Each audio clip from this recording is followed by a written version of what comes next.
가정에서 예배로 함께 하시는 모든 분들에게 하늘의 평안과 위로가 함께 하시기를 축원합니다. 오늘은 종려주일입니다.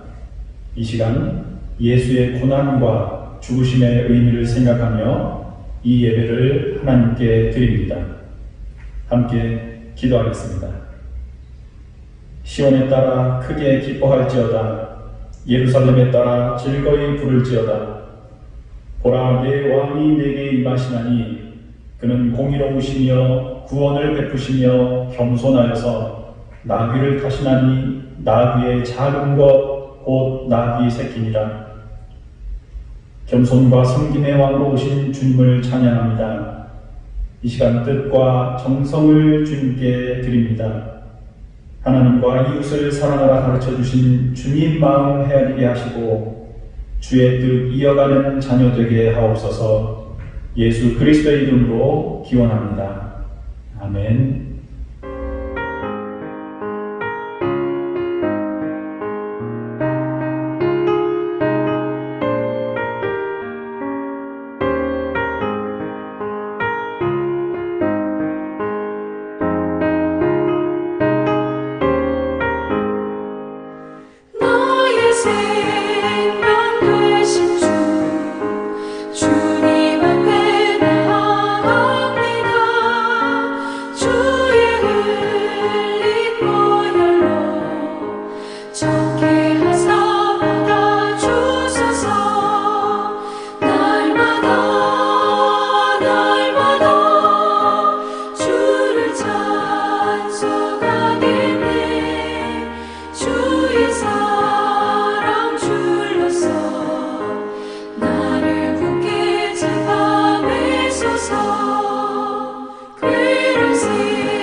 세상 살아갈 때 주를 더욱 사랑합니다. 발걸음 난 천국에 나의 영혼 들어가겠네. 날마다 주를 찬송하겠네. 주의 사랑 주로서 나를 굳게 잡아매소서. 아멘.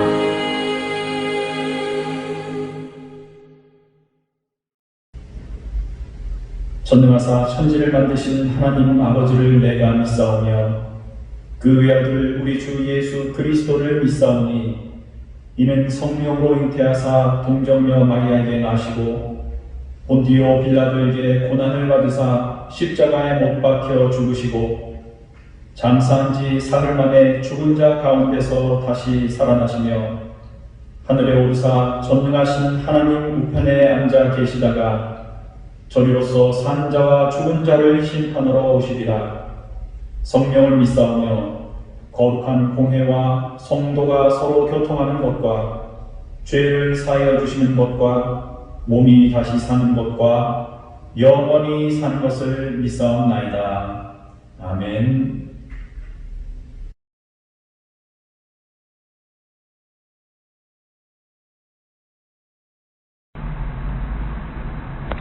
또 다윗이 이르되 여호와께서 나를 사자의 발톱과 곰의 발톱에서 건져내셨은즉 나를 이 블레셋 사람의 손에서도 건져내시리이다.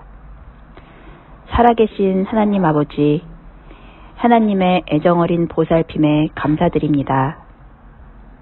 일상에서 평안과 위로가 필요할 때 성령님이 늘 함께 하시고 말씀으로 우리 가까이에 하심에 감사합니다. 우리 모두는 어려움을 만납니다. 어떠한 일들은 그리 큰 어려움이 아니라 쉽게 해결하지만 어떠한 것은 더 힘들고 삶의 큰 변화를 일으키기도 합니다. 그러나 하나님께서 우리와 함께 계시기 때문에 우리는 굳게 서서 그 어려움을 이겨나갈 수 있는 것을 잊지 않는 저희가 되게 하소서. 다윗이 육신의 힘으로 부족한 것을 신앙으로 채웠듯이 우리가 그 어떤 어려움을 만나더라도 상관하지 않고 우리를 압도하는 상황을 바라볼 것이 아니라 하나님만 바라보게 하소서. 하나님께서 다윗이 매끄러운 돌 몇 개로 골리앗을 물리치도록 도우셨듯이 우리의 상황을 승리할 수 있도록 도와주실 것을 믿습니다. 주님, 우리는 코로나라는 상상도 하지 못한 질병으로 두려워하고 아파하고 있습니다. 지금까지 우리가 얼마나 감사함을 모르고 우리의 생활을 지내왔는지, 얼마나 겸손하지 못하였는지 반성하게 됩니다. 모이고 싶으면 모일 수 있다고 생각했던 예배가 그렇지 않을 수도 있음을 몸소 느끼게 됩니다. 주님, 우리에게 다가온 이 시련을 하루속히 지나가게 하시고 주님의 자녀로 사는 우리가 세상에 어떻게 더 본이 되어야 하는지 생각하게 하소서. 어떻게 하는 것이 주님이 우리에게 허락하신 행동인지 생각하고 주님의 자녀라는 이름에 맞게 실천하게 하소서. 우리 3.1교회에 속한 모든 성도들 건강 지켜주시며 주변 이웃들도 더 이상 고통받지 않게 주님 지켜주옵소서. 외국에서 지내는 주의 자녀들도 지켜주셔서 이 무서운 질병으로부터 붙들어 주시고 다시 만나는 때까지 주의 날개 아래 붙잡아 지켜주소서. 주님, 저희가 고난 주간을 보낼 때 낮고 낮은 이 땅에 오셔서 오신 주님의 뜻을 다시 생각하고 마음에 새기는 주간 되게 하소서. 내 뜻은 돌이키고 주님만 높이는 거룩한 시간 보내게 하소서. 고난주간 주님을 더 깊이 만나는 시간 되게 인도하소서. 늘 함께 하시는 우리 주 예수 그리스도의 이름으로 기도드립니다. 아멘. 오늘 우리에게 주시는 말씀은 신약성경 요한복음 19장 17절에서 22절입니다. 그들이 예수를 맡음에 예수께서 자기의 십자가를 지시고 해골 히브리 말로 골고다라 하는 곳에 나가시니 그들이 거기서 예수를 십자가에 못 박을새 다른 두 사람도 그와 함께 좌우편에 못 박으니 예수는 가운데 있더라. 빌라도가 패를 써서 십자가 위에 붙이니 나사렛 예수 유대인의 왕이라 기록되었더라. 예수께서 못 박히신 곳이 성에서 가까운 곳으로 많은 유대인이 이 패를 읽는데 히브리와 로마와 헬라 말로 기록되었더라.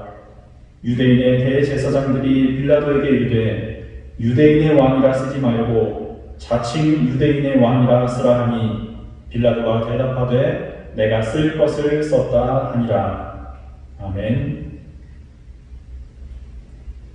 오늘은 종려주일입니다. 예수께서 예루살렘에 나귀를 타고 들어가실 때 사람들이 종려나무 가지를 흔들고 호산나를 외치며 환영하던 날을 기념합니다. 종려나무는 아름다움, 의로움, 그리고 승리 이런 것들을 상징하지요. 호산나라는 말은 주께 간청하오니 우리를 구원하소서라는 뜻을 가지고 있습니다. 사복음서 모두에 기록된 이 사건은요, 예수께서 왕이심을 드러내는 사건이었습니다. 지금 우리는 이런 예수의 모습을 보고 고개를 숙이며 겸손 이렇게 표현을 하지만 당시 다윗 같은 강력한 지도자를 꿈꿨던 이스라엘 백성들에게는 이런 예수의 모습이 너무나 초라했을 것입니다. 이런 지도자라면 차라리 없는 게 낫다는 사람도 있었죠. 몇 주 전에 십자가형이 얼마나 참혹하고 수치스러운 형벌인지 자세히 말씀드렸습니다. 이 십자가 처형 뒤에는 하나님 이름보다 권력과 돈을 좋아했던 유대 종교 지도자들 그리고 거대한 로마가 있다는 말씀도 드렸습니다. 이런 십자가의 끔찍한 성격을 알고 계셨음에도 우리에게 십자가를 지고 나를 따라오라고 하셨던 이유도 잠깐 언급해드렸지요. 오늘도 십자가에 대한 이야기를 조금 더 나누어 볼 텐데 그 전에 교회와 예배의 의미에 대해서 잠깐 말씀드릴 게 있습니다. 바이러스 때문에 온 세상이 마비가 되어버렸지요. 교회 예배도 멈춘 지 오래됐습니다. 제가 이렇게 교회 예배가 멈추었다라고 표현을 했는데 이것은 사실 전혀 맞지 않는 말이지요. 교회와 예배가 가진 본래 의미를 생각하지 않고 아무 생각 없이 던진 말입니다. 예배당에 함께 모여서 예전을 갖추어 드리던 예배가 멈추었을 뿐 이제 그 예배가 가정이라든가 학교, 직장으로 확대된 것으로 이해를 하셔야 훨씬 바람직합니다. 온라인 예배 또는 가정 예배가 아직도 낯설고 반감이 드는 분들도 계실 겁니다. 그럼에도 우리는 이 상황을 절대로 교회 예배가 멈추었다라고 표현해서는 안 됩니다. 자, 왜 안 된다고 말씀을 드리는지 이걸 증명하려면 이 용어들의 정확한 의미를 먼저 따져봐야겠지요. 첫째는 교회, 그리고 두 번째는 예배입니다. 제가 어릴 때만 해도 교회 예배에 엄청난 열심을 보이던 분들이 계셨지요. 심지어 집회를 헌금하실 때 그 집회가 구겨져 있으면 다리미로 다려서 가지고 오시던 분도 계셨습니다. 아마 지금도 그런 분들이 계실 것 같습니다. 심지어 주일에 교회를 빠진다는 것은 상상도 못하던 일이었지요. 아직도 일부 교단에서는 주일에 어떤 상거래도 해서는 안 된다라고 가르치기도 합니다. 이 교회라고 번역된 헬라어는 에클레시아입니다. 이 말의 본래 의미는 모임이란 뜻입니다. 예배를 위한 모임 또는 예수 그리스도를 기억하며 모인 사람들의 모임입니다. 예배를 드리는 장소인 예배당 건물을 보고 교회라고 하는 것은요, 아주 작은 의미에 불과합니다. 이 예배라는 말도요, 본래는 삶 전체를 뜻하는 아주 넓은 의미입니다. 하나님을 섬기며 사는 인생 자체가 성경에서 말하는 예배인 거죠. 그리스도인으로서 우리 삶 전체가 예배이고 예수를 따르겠다고 모인 사람들의 모임 자체가 교회인 겁니다. 주일 오전 11시에 예배당에 모여서 예전이라는 형식을 갖추어 드리는 것도 예배이지만 이것은 우리 예배 중에서 아주 작은 일부분일 뿐인 거죠. 이것만 예배라고 한다면 주일 11시에만 그리스도를 기억하는 사람입니다 라고 말하는 것과 다름이 없기 때문입니다. 예배와 교회의 본래 의미를 지금 제가 말씀드린 의미를 생각하신다면 장소는 그 다음 문제라는 걸 알 수 있습니다. 3월 1일 저희가 영상 예배를 시작하면서 제가 각 가정이 모두 3일교회입니다 라고 말씀드린 이유가 여기 있습니다. 예배를 위해서 가족들이 모이면 그 가족 모임이 곧 교회인 거고 구역 식구들이 모이면 그 모임도 교회인 겁니다. 예배당 건물을 가리켜서 교회라고 하는 것은 좀 전에 말씀드린 대로 어쩌면 하나님을 성전 안에 계시는 분이라면서 가두어 두고 밖에 나가서는 자기들 마음대로 생활하다가 멸망했던 이스라엘의 교만과 실수를 반복하는 것이라고도 할 수 있겠습니다. 지금 우리가 각 가정에서 예배를 드리는 것은요, 절대 예배가 멈추는 것이 아닙니다. 우리는 분명 코로나라는 이 질병 뒤에 있는 선한 열매를 사모해야 하는 사람들인 거죠. 이것이 어려움인 것은 맞습니다. 어려움인 것은 분명하지만, 그동안 내가 정신없이 달려오기만 하다가 정작 내 사랑하는 가족들이 외로워하고 있는 걸 잊고 지냈구나. 또는 내 집에서 이렇게 한 가족이 모여서 예배드리는 이 시간, 이 귀한 기회가 한 번 지나고 나면은 다시 오지 않을 정말 소중한 시간들이구나 라며 우리의 마음을 바꿀 때, 우리의 시선을 바꿀 때 이 어려움들이 오히려 각 가정의 복으로 바뀌게 될 것이라고 확신합니다. 앞으로도 사랑하는 가족들과 지내는 이 행복한 예배의 시간들이 귀한 가정마다 계속되기를 축원합니다.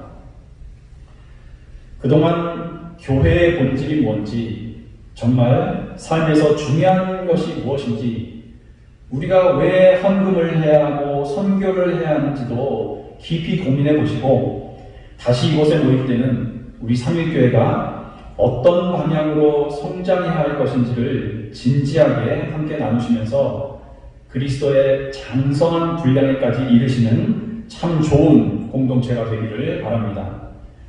오늘도 각 가정에서 이렇게 예배로 함께 하고 계시는 모든 분들에게 하늘의 자비와 평화가 넘쳐나시기를 축원합니다. 제가 두 가지 질문을 드려보겠습니다. 각자 그리스도인이 된 시기가 있으시지요? 첫 번째 질문입니다.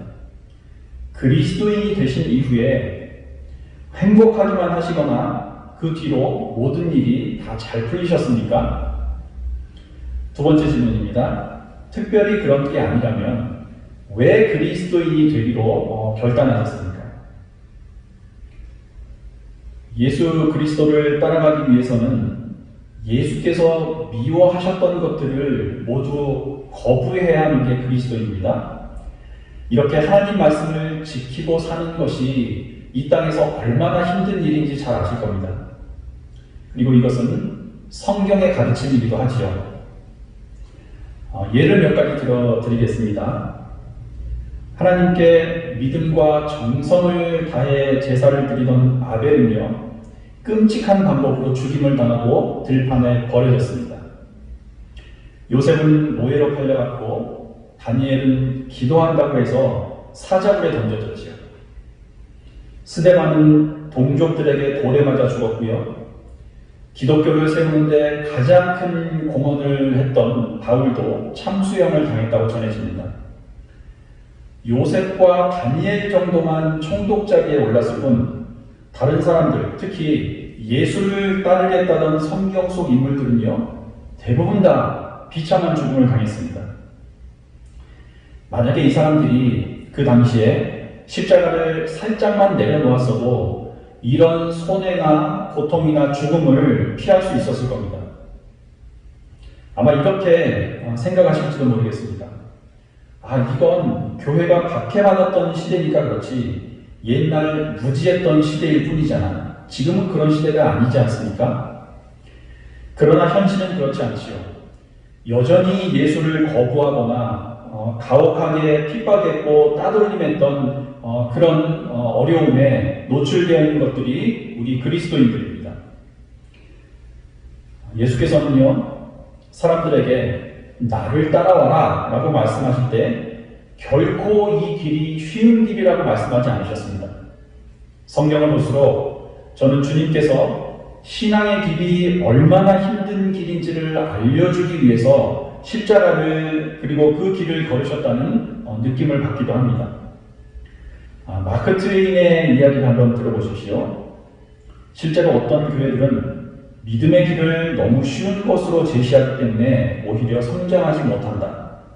반면 어떤 교회들은 믿음의 길을 걷는 어려움을 숨기지 않기 때문에 오히려 부흥한다. 믿음을 지키면서 사는 것이 얼마나 어려운 길인지를 교회에서 솔직하게 나누어야 진짜 그리스도인들이 모인 교회가 된다는 말입니다. 우리가 믿음을 지키고 정직하고 의롭게 살려고 하면 할수록 우리 앞에는 더 많은 어려움들이 놓일 거고요. 그래서 어느 순간 적당한 선에서 그것들과 타협하려고 시도하기도 하지요. 성경에는 이런 생각을 가리켜서 사탄, 악한 영, 악한 생각 이렇게 표현합니다. 영적인 게으름 이렇게 표현해도 좋지만요. 저도 이런 생각들을 잠시 사탄 이렇게 표현해 보겠습니다. 자, 이 사탄은 성도의 신앙이 자라나지 못하도록 방해합니다. 그리스도인들의 신앙이 깊어지면 깊어질수록 감당할 수 없는 위험한 상태로 자라기 때문이죠.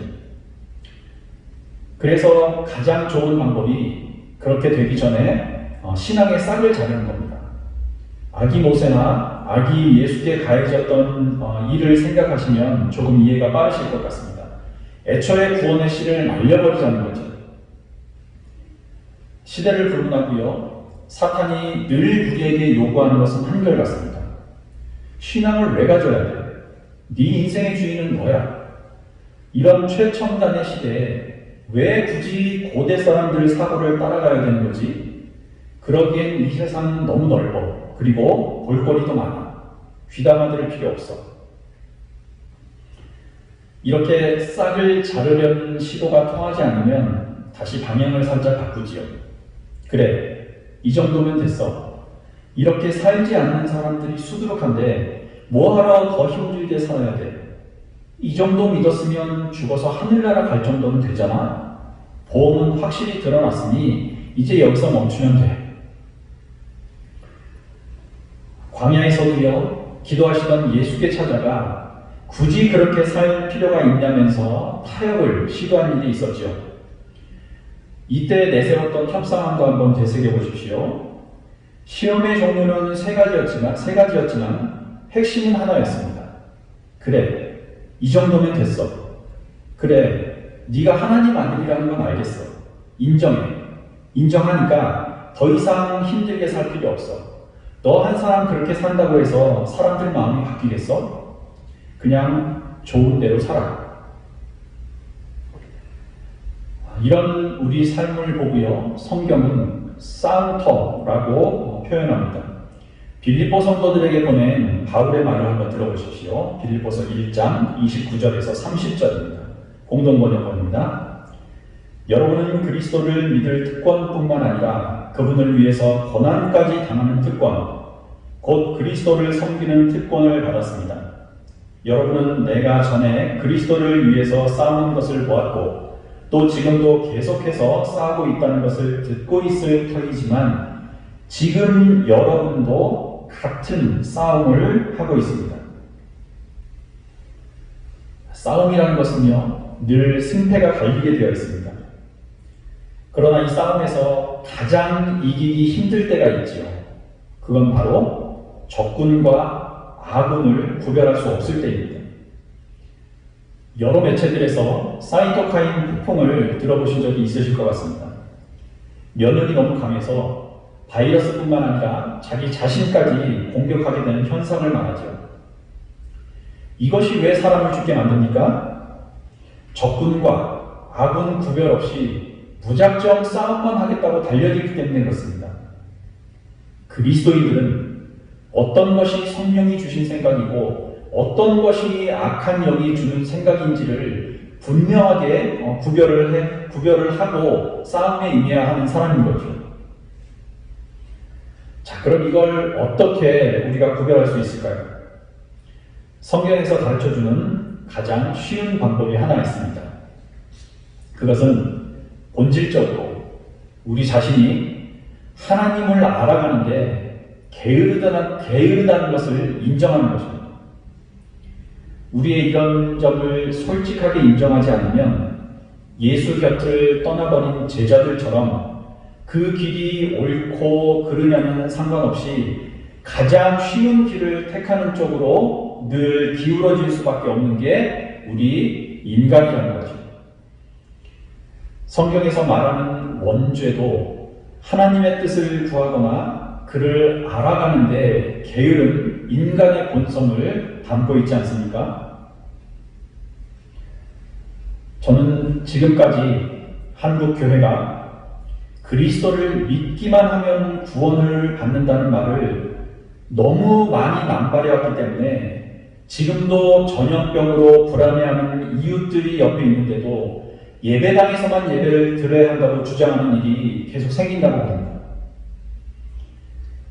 예수를 믿기만 하면 이라는 말이 절대 만병통치약이 아니지요.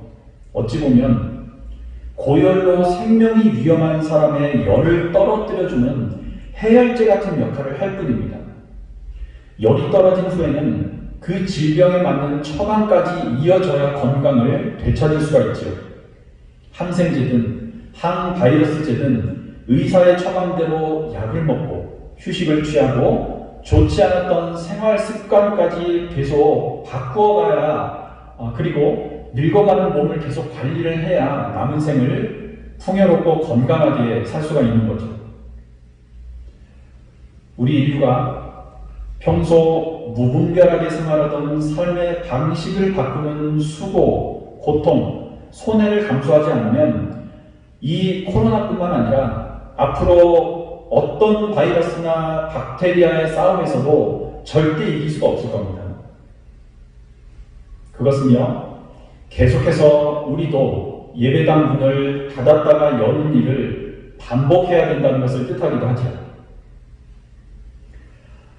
지난 주간에 박성민 성도님께서 하나님의 부르심을 받으셨습니다.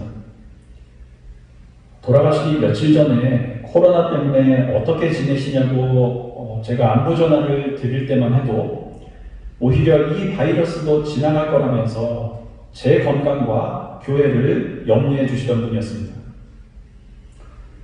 장례 예배를 드리는 동안에요, 저는 그동안 그분이 그 정도로 나약한 몸을 가지고 살아오신지 전혀 몰랐습니다.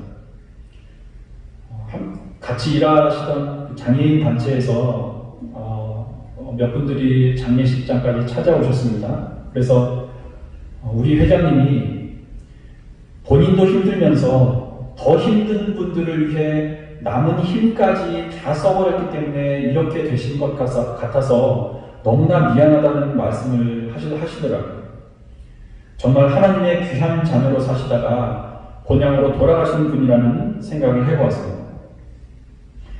왜 성취하는 몸으로 편안하게 살고 싶지 않겠습니까? 왜 더 갖고 싶고 더 누리고 싶은 마음이 없었겠습니까? 그러나 그리스도인은 왕이신 예수의 영광만 바라보며 사는 사람들이 아니지요. 그런 영광은 육신을 떠나서 하늘나라에서 마음껏 누리시기 바랍니다. 그리스도인이라면 적어도 이 땅에서 사는 동안만큼은 종으로 섬기러 오신 예수, 그리고 사람의 아들인 예수를 보셔야 합니다. 그 영광에 참여하기 위해서는 반드시 참혹하고 수치스러운 이 십자가 처형까지 견뎌내기로 결단하는 사람들이 바로 우리 그리스도인이어야 하는 거죠. 예수께서 자신의 제자가 되겠다고 찾아온 사람들에게 주신 교훈을 한번 보겠습니다.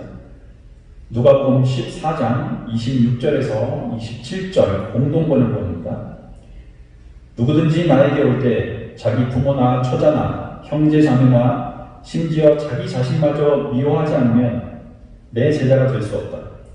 그리고 누구든지 자기 십자가를 지고 나를 따라오지 않으면 내 제자가 될 수 없다.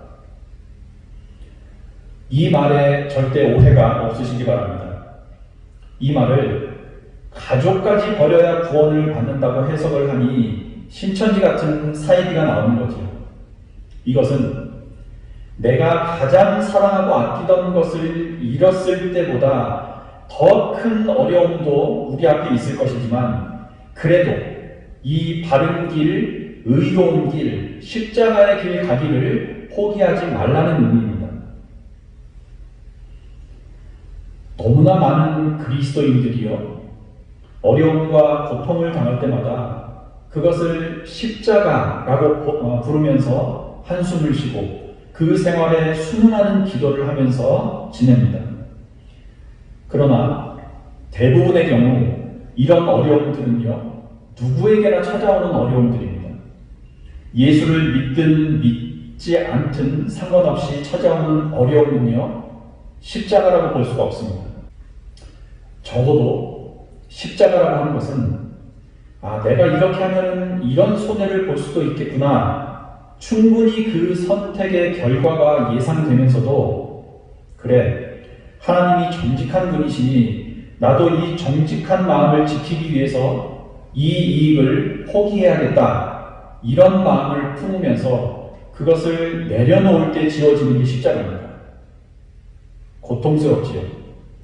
이익이 크면 클수록 내 가정과 내 자신의 생활도 훨씬 더 여유로워질 텐데도 정직하거나 의로운 것이 아니면 버리겠다는 것이 십자가를 진 사람의 마음인 거죠. 심지어 본래부터 내가 가지고 있는 것이라고 할지라도 손에 쥔 것을 포기할까 말까 망설이다가 이것은 나보다 저 사람에게 더 필요하겠구나, 저 가정에 전해주시려고 잠시 내게 맡기셨구나, 그리고 저 사람의 형편을 이제 나에게 알게 하신 거구나 라고 결단할 때 드는 힘든 마음이 십자가인 거죠. 손해를 보더라도 그 가치를 지키겠다고 스스로 선택하는 것이 십자가입니다. 자신은 주목받지 못해도 다른 사람들의 신앙과 생활이 좋아지도록 남몰래 뒤에서 돕고 그것을 기뻐하는 일, 이것이 십자가를 지는 삶인 거고요. 남이 잘 되기를 바라는 것, 그 사람이 높은 자리에서 영예를 얻는 것이 하나님이 기뻐하시는 뜻이라면 기꺼이 그 사람을 높이고 나는 낮아지는 것, 심지어 그 낮아짐이나 내 공이 잊히는 일까지 기쁨으로 받아들이는 사람이 진짜 십자가를 받아들인 사람이라는 거죠. 예수를 판 사람이 누군지 아시지요? 이 예수를 판 사람이 어디에서 나왔습니까? 그를 몰랐던 사람들 중에서 나온 게 아니죠. 제자들 중에서 나왔습니다. 신천지 같은 괴물이 우리 사회에 그렇게 심하게 파고 들어가 있는지 모르는 분들이 많으셨을 겁니다. 그 추악한 욕심과 생각이 어디서 나왔습니까? 우리 한국 교회의 어두운 그림자이고 그 교회 안에서 웃고 즐기며 순탄한 삶만을 바라던 가짜 그리스도인들 사이에서 떨어져 나온 겁니다. 오늘 예수께서는 자칭 유대인의 왕이라는 비아냥을 들으시면서 십자가를 지셨습니다. 온 몸과 마음을 다해서 하나님의 뜻을 따르는 거죠. 토저의 말처럼 하나님 나라란 달콤한 솜사탕 같은 복음으로 이루어지는 게 아닙니다. 종료주일과 내일부터 시작되는 고난주간을 보내시면서 그분의 마음을 한 번 더 헤아려 보시기 바랍니다. 그리고 기꺼이 십자가를 지기로 선택하고 결단하며 지내시기를 바랍니다. 그의 의를 지키기로 다짐하며 살아가다 보면 때로는 그 십자가가 너무 무겁고 버거워서 그 삶의 무게까지 벗어버리고 싶을 때도 분명히 있으실 겁니다. 그러나 끝까지 잘 견뎌내십시오. 지난 주간 하나님께서 우리 귀한 박성민 성도님에게 그렇게 해주셨던 것처럼 반드시 그 십자가가 저와 여러분들에게 참된 영광으로 나타나 영원한 쉼과 안식으로 변화할 날이 있을 것을 확신합니다. 이런 어려움들을 잘 이겨내시면서 지금 우리가 져야 하는 십자가가 반드시 능력의 십자가로 변화될 것을 신뢰하며 한 주 보내시기를 축원합니다.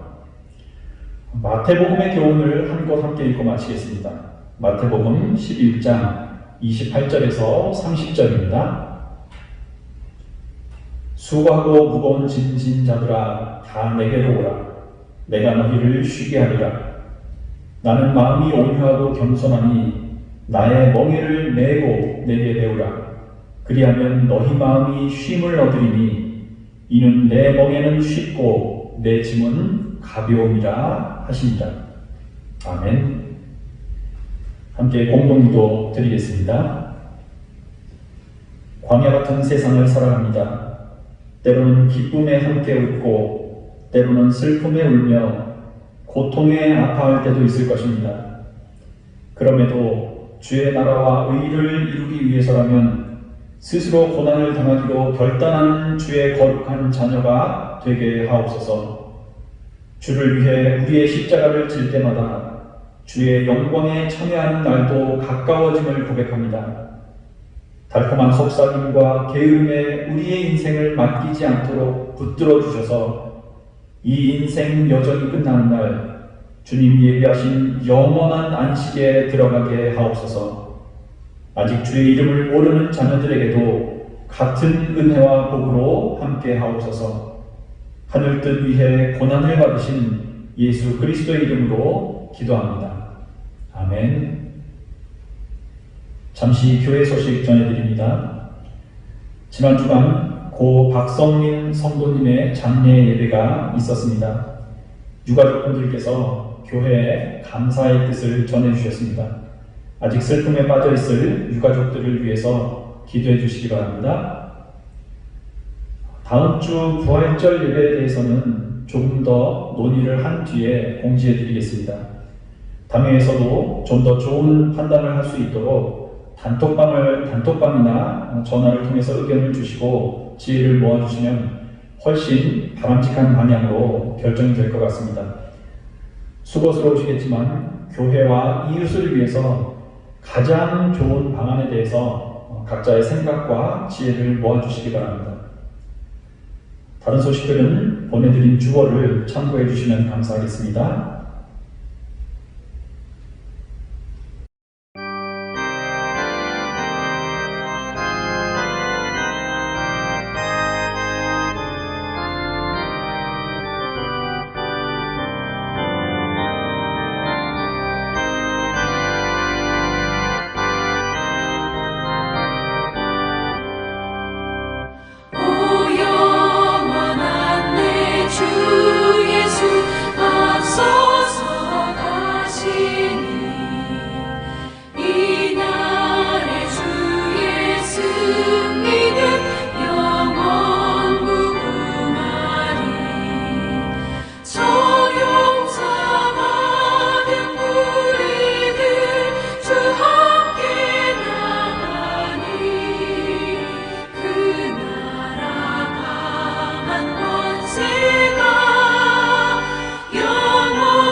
장소만에 내 주 예수 앞서서 가시니 이 세상 온갖 탐욕이 다 사라지리라.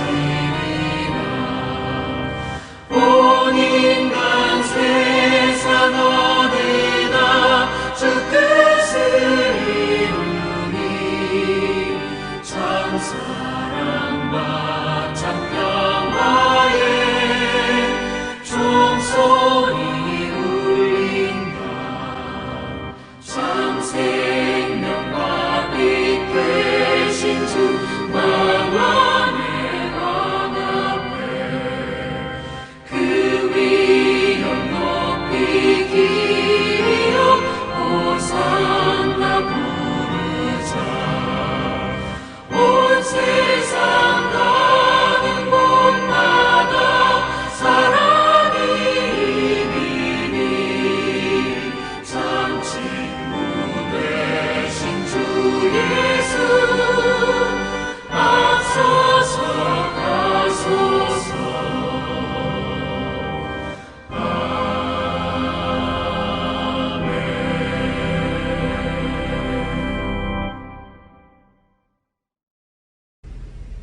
우리도 십자가의 길 걷기를 원합니다.